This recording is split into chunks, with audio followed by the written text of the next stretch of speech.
Gather round, gang. I'm doing my part. Do you love your planet? Then why aren't you fighting for it? Right now, there are millions, nay, billions, of Xeno scum out there, and each and every one of them have only one desire: the destruction of our beautiful democracy. While you are at home on Super Earth, studying your textbooks and eating your avocado toast, I was in the frigid landscapes of Heath, losing fingers in the fight for your freedom to buy that avocado toast. I was in the jungles of Malevelon Creek, fighting back the automaton hordes with nothing but a shotgun and a dream.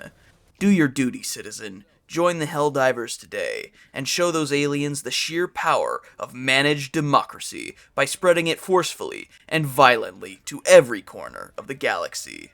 Helldivers II is a action open-world capitalism difficulty comedy co-op space shooter developed by Arrowhead Game Studios for the PlayStation and the home computer. Sorry, Xbox fans. Maybe if you behave, I'll let you hold my controller. No, not the good one. Arrowhead is best known for developing the first Magicka game as well as the original Helldivers. Both are games that I've played and enjoyed very much. When looking at gameplay of Helldivers 1 versus 2, you may notice a slight difference between the two, though the details elude me. Personally, I knew this game would be a gem the moment I got my head blown off in the tutorial. If anyone is wondering why I'm reviewing this game, it was either this or the new Suicide Squad, and that game looks like doo-doo. Let me tell you something. I'm from Buenos Aires, and I say kill them all! Yeah! Oh yeah! Yeah! Oh yeah! Helldivers is a very simple game. You got planets, there are aliens on those planets. Go get 'em, champ. Each mission you go on has a random goal to complete, whether it's bringing sweet managed democracy to bug nests, gathering precious black honey from the untapped veins of the planet, or just launching a nuke somewhere. The maps are randomly generated, and the environment around you can greatly affect how you go about doing your missions, which serves to keep things from getting stale. Maybe the area outside this facility is mined, so you call in an airstrike from the outskirts to clear the way. Maybe there's a tough enemy guarding the entrance, so you sneak around and airstrike it from the back instead. There are a good number of ways that you, the player, can go about completing an objective, so don't be afraid to try different strategies and see what fits your fancy. There are also a few different side objectives that can be completed during your dive. It may be something like uploading some lost data or blowing up a bug nest. Most of the time, these only award you with a bit of currency, but there are a couple that provide some utility, like revealing loot around the map or giving you an extra airstrike. Needless to say, if you run into them, you might as well do them. Speaking of airstrikes, one of the most important pieces of your battle kit are your stratagems, aka your preferred flavor of airstrike. We got orbital strikes, orbital lasers, carpet bombs, cluster bombs, bombs that shoot at people for you, bombs that go on your back and shoot smaller bombs at people for you. Okay, not every stratagem is a bomb. There's also like jetpacks and guardian drones, but those don't blow things up, so I'm less interested. Stratagems are called in by typing in a sequence of inputs. After some time, putting in these inputs becomes muscle memory. I don't have to look at the screen to summon a megaton bomb anymore. My hands just know. On your loadout screen, you can select up to 4 stratagems to bring with you on your mission, along with the default stratagems that come with you no matter what. These are your resupply, which call in ammo and health items, SOS beacon, which calls for help from other players, and reinforcements, which allows teammates or you to respawn. The optimal loadout will depend on a number of factors: the planet you're on, what your teammates are bringing. Generally, I recommend bringing some kind of airstrike, some sort of defensive assistance like a sentry gun or guardian drone, just watch out for friendly fire, a special weapon depending on the situation, and using the 4th slot as a spare slot for whatever else you might need. The devs plan to add mechs eventually, so that'd be a good slot for those. Other environmental factors can come into play as well. Maybe the planet you're on is currently undergoing monsoon season, and visibility is reduced, or the planet happens to be as hot as the surface of Venus, so your weapons overheat faster. Every environmental change introduces a new wrinkle in your plans, and makes every planet just a bit more unique. You can tell there was a genuine effort to make things feel fresher for longer, and that's pretty neat. Enemies in Helldivers come with their own unique challenges as well. Tougher enemies means tougher armor, which means just any weapon ain't gonna cut it. Weapons in Helldivers 2 feel goddamn amazing. The gunplay feels good and responsive, and blowing chunks out of bugs has never been more visually appealing. Go ahead, blow them up. Take their heads. They are just bugs, after all. It's afraid. It's afraid! As you arise from the ashes of a hard-fought battle against a legion of automatons, covered in sweat and oil, know that you've done your part for the war effort thanks to the weapon at your side. And, let's be real, it was probably the breaker. That thing is ridiculous. Alongside your main weapon, you have your sidearm. I do not recommend using your sidearm. Alongside these are your heavy weapon of choice. Heavy weapons are special. Each one has its own purpose. The recoilless rifle is great for taking out heavy armor. The machine gun is great for holding off the horde during an extraction. Everything is good for something. The flamethrower, however, follows the modern video game tradition of being complete trash. Don't use it. One of the major appeals of the game is the real-time, ongoing, galactic-scale war. A great amount of work and attention has gone into making the game feel like a real war that each player is contributing to in their own way. Each planet has a liberation meter, which increases as players complete operations. Each operation completed is another tiny step towards true freedom. Things aren't always that easy, though. Planets can be retaken, triggering events to defend them. These all happen in real time, so we haven't exactly seen too much of this system yet, but I have high hopes for it. Devs regularly post updates on the war on the official Discord, which I don't recommend you join, unless you enjoy watching people argue about gay marriage for some reason. This is why I don't join community discords. That, and because I'm not a pedophile. Co-op, when it works, is very fun. I've managed to get into a total of 2 online games in the 30 hours of playtime I have so far, but I do believe that there is enough content without the multiplayer aspect. Originally, I was going to go into a long critique here about the server issues, but as of the time of recording, that has already been fixed, so never mind, I guess. In an emergency effort to save my credibility, I offer a picture of my dog. And my toes. One note that I have to say, because this is a big plus for me personally, is that the online community for Helldivers fucking rocks. Toxicity is super low, and pretty much everyone just plays to have fun, which is how it should be. There is no PvP system, not counting the friendly fire, and the devs have made it clear that they intend for it to stay that way. Making a better tomorrow.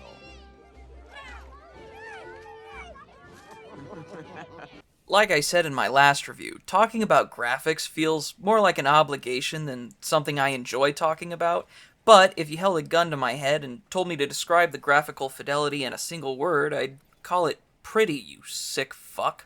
Everything from the modeling, the environmental textures, the enemy designs, all serve to suck you into the experience. Light shafts coming through the trees in an alien jungle, the way your character wades through snow and greenery, craters and destroyed buildings from previous battles. All of it is done to make you feel like you're in a truly hostile and alien environment. If you haven't noticed from the gameplay yet, the animation work is beautiful, 10 out of 10. The way your cape flows in the breeze, the way your character slides around on ice, it's all very fluid and grandiose. It's almost like you're watching a propaganda video, and the propaganda is working. I mentioned earlier that maps in the game are procedurally generated, and I wanted to talk about that for a minute before we move on. Normally, I really don't like procedural generation in video games. There are times where it can be fun, namely in survival-based games like Terraria or Minecraft, but most of the time I find that it only serves to make an experience more bland, like No Man's Sky. For Helldivers, I'm sort of caught in the middle. The generation in this game is actually very good. Terrain is varied and interesting, and it feels like the game does a good job of creating vantage points and bottlenecks to allow for strategizing. I understand why it would get really boring playing on the same handmade maps after a few operations, but there's still a part of me that feels like a handcrafted, custom-built map layout would add to the experience. Maybe they could be a part of some sort of monthly challenge operation or something like that. Giving the players a chance at a more curated experience would, in my opinion, greatly increase the replayability. Seeing as how the devs want this game to last for years into the future, replayability is key, and I do worry a bit about player attention falling off over time. Good for you. Mobile infantry made me the man I am today. Helldivers 2, like the original, comes with a fully composed soundtrack, and it is beautiful. And it's all thanks to this guy, Wilbert Rage II. And with a name like that, you know this motherfucker was born to be a composer. You'll never get tired of dropping onto a planet because of the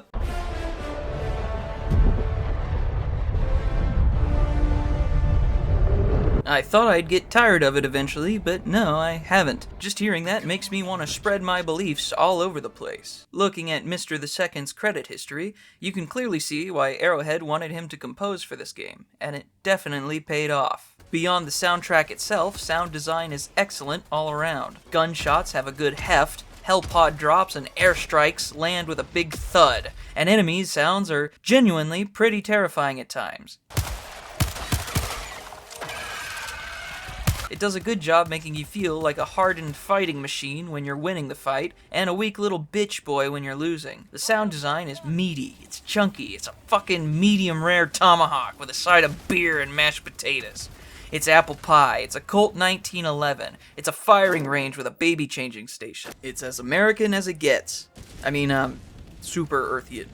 The voice acting is very good. I made my character's voice Yuri Lowenthal, and he did a great job on the 4 lines the developers could afford to have him say. Hellbomb armed! Clear the area! Point me to the enemy. Get some! Get some! Dialogue tends to get pretty repetitive after a while, so I do recommend turning it off eventually. Warm it all up! Everything you got! Come on, you apes! You want to live forever? Helldivers is pretty well known for its difficulty.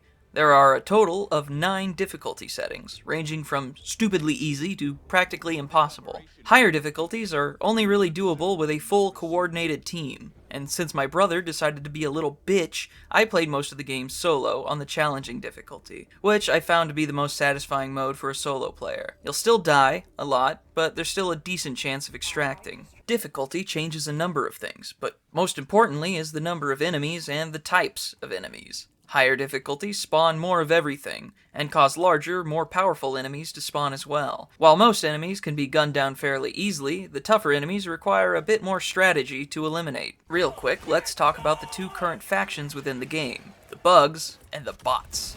The bugs, also known as the Terminids, are a returning faction from the first game. Their main strength is in numbers. They mostly operate within melee range, so most of the time, fighting bugs is about holding them off as they charge at you. Bots, or automatons, are technically a new faction, though they are very reminiscent of the cyborgs from the previous game. They rely more on heavy armor and ranged attacks than the bugs. Because of this, I don't recommend fighting them until you buy the autocannon, which works well to reliably punch holes in their armor. They are much slower and fewer in number than the bugs, but don't let that fool you. Their stronger defenses do well to keep them alive long enough to kill you anyway. You might be asking, are these enemies fair and balanced? Fuck no they aren't. The automatons are kicking our asses right now. Fighting bugs is a walk in the park compared to the hell that is the Severance sector right now. You may also notice that there is a mysterious extra third of the galactic map suspiciously empty of any enemy factions. They are planets at peace right now. I sure hope they stay that way and there isn't some kind of third or perhaps even 4th faction that decides our juicy little planets full of biomatter need a new owner. That would just be terrible. Come on, you apes! You wanna live forever! 100 years after the first game, in which the cyborgs are all destroyed, the Illuminates are pushed out of the galaxy, and the bugs are rendered into harmless cattle for the purpose of farming, a new danger looms over the galaxy. The bugs are back, and a new species of robotic humanoids have taken over huge chunks of our once peaceful galaxy. You are a Helldiver, an elite soldier in command of a galactic cruiser, whose sole mission is to destroy the enemy by any means necessary. Drop from your Hellpods onto desolate alien planets in order to save democracy. The fate of the galaxy rests in your hands. And that's kind of it. Like I said earlier, the story is being told in real time. There will probably be some extended offensives and new enemies in the future, but we're only in the beginning phases of the story right now. If you want to know how the Galactic War goes, why not join it? Join the Helldivers, the galaxy's last line of offense. As of the time of writing this review, we're currently trying and failing to hold off an automaton counteroffensive that has left several of the planets we've captured hanging in the balance.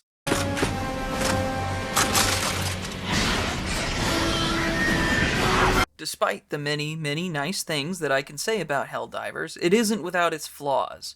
And boy, are there quite a few. Firstly, and I want to say this in only the most sincere manner possible, fuck microtransactions. The game comes with not one, but 2 battle passes. However, I will extend an olive branch and say that this is probably one of the least predatory battle pass schemes I've ever seen. The first battle pass is completely free, and the premium battle pass is potentially free. The premium currency of the game can be gained both from the free battle pass as well as just exploring the world. So, if you grind hard enough, it is possible to do this all without paying. Also, these battle passes are not timed. They're here to stay, so there's no rush to complete them either, which is how battle passes should be. It leaves a bitter taste in my mouth to say that this is a good battle pass, so I won't, but what I will say is that out of all of the battle passes to have ever existed, this one's definitely the least terrible. Secondly, I touched on this briefly, but mission variety is a real issue. As of right now, most missions in this game are pretty much the same. Go here, do a simple task, extract, rinse, and repeat. It's not so much of an issue in these early days, but I can see the lack of depth becoming a bit of an annoyance later on in the game's life cycle. I have also encountered a good few bugs. Nothing crazy or game-breaking, sure, but it's never fun to clip under the map and die unfairly. With procedural generation, I imagine this will probably always be a thing to some extent at least. Just know what you're getting into before you buy.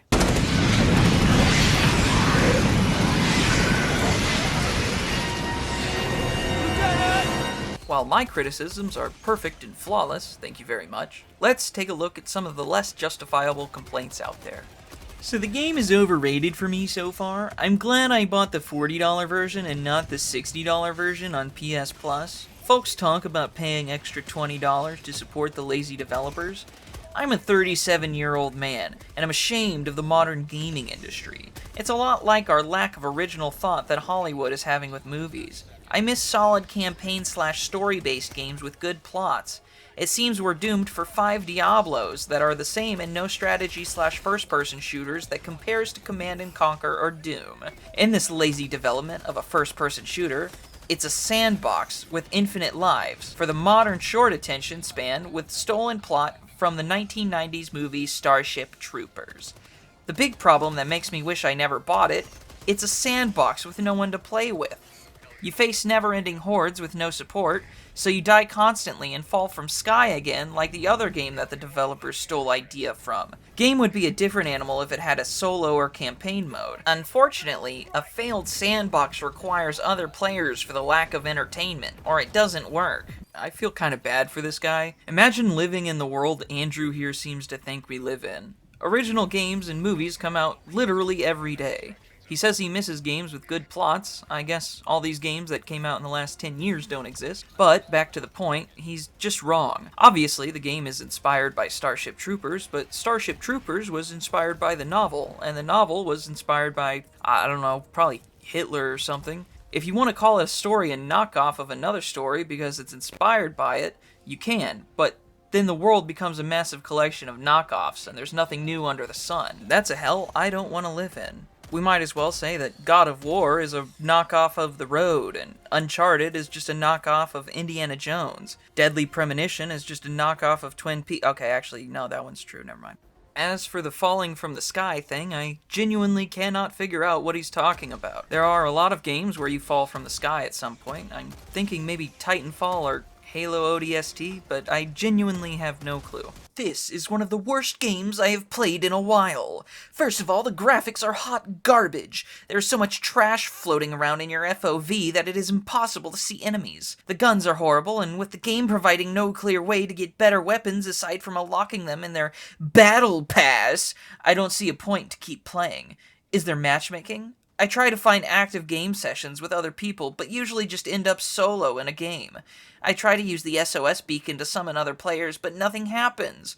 I thought hundreds of thousands of people were playing this. Also, what is the god-awful movement? It constantly feels like I'm slogging through molasses, and the only way to get away from enemies is to dive and crawl, and then enemies just destroy you. Awful game. Wish I would have wasted my $40 on some stupid cosmetics in Diablo 4. I'm not sure what's up with all of the Diablo comments, but you know you can stand back up after you dive, right? You don't have to keep crawling, actually. The original Helldivers had local co-op, and me and all my friends played together, and it was a blast. This one only has online, and overall is an okay game, but playing with friends together in the same room is just always a lot funner. Very disappointing they went this direction. I played the game for like an hour and returned it. Now, this is a review that I can almost agree with. The decline of couch co-op games is a genuinely damn shame, though I'm not entirely sure that local co-op on this game would work very well, at least on console. It would be nice though. I think that's more of an issue with modern gaming as a whole rather than this game in particular though. Also, I don't know how you can make a judgment on a game in a single hour. It really feels like you didn't give this game a shot. In conclusion, Helldivers 2 is a damn fun experience, one that will probably last a long while, though I would strongly recommend playing with friends. The solo experience is fun, sure, but anytime you can kill a friend with an orbital bombardment is scientifically proven to be a great time. I rate it a big number. Thanks for watching, everyone. Hopefully the next game doesn't have hell in the title. Until next time, gang, see ya.